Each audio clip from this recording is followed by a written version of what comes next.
আরে বাবা, মানুষ বুঝে গেছে। আপনি এবার স্বীকার করুন যে হ্যাঁ, আমার লোকেরা চুরি করেছে, যাতে আপনি এবার বাঁচতে পারেন, না তো আপনার বাচ্চাটাও মুশকিল হয়ে যাবে।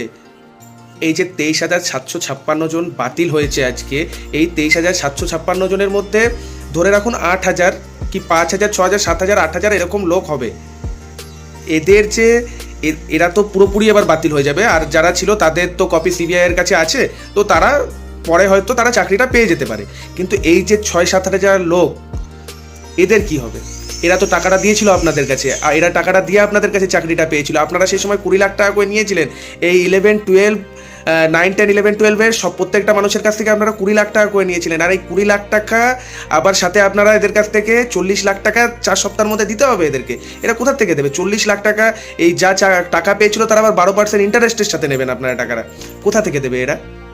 আর আপনি দিদি বলছেন এদেরকে আপনি বাঁচাবেন? আপনি কে? আপনি এদের বাঁচানোর? আপনি কি ভগবান হয়ে